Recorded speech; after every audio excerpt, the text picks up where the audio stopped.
Good morning mga idol. Ayan, umagang-umaga naglilinis po si Miss Ganda sa panaginip.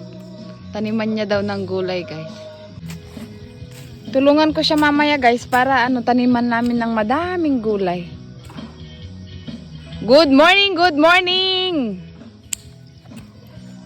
Happy Sunday. It's Sunday. Ganito po pag morning dito sa Tsitsubangad, guys. Nasa gitna po kami ng Tsitsubangad. Ayan, si Miss Ganda sa panaginip. Nakakatakot lang kasi to, guys. Baka kasi mahulog tayo dyan. Bangin eh. Ayan. Malawak to taniman ng guys. Ng gulay. Alam niyo ba, may tinanim ako dito. Ay, madulas.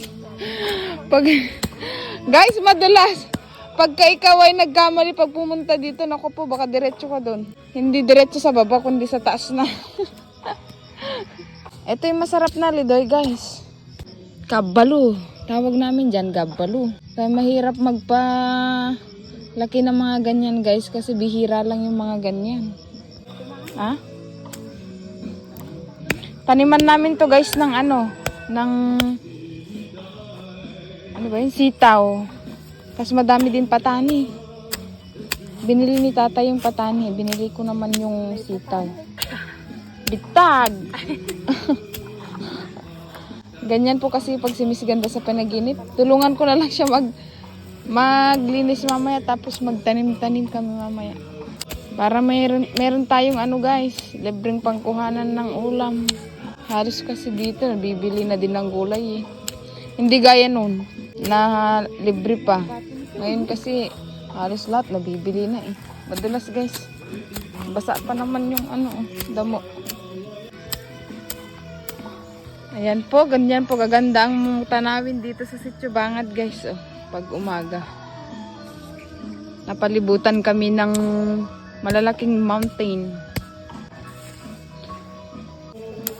Mapuno pa dito sa Tsitsubangad guys. Nakakapagod.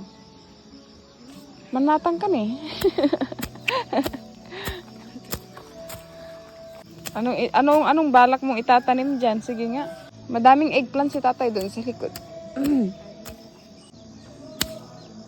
Medyo nakakatakot lang kasi bangin dyan.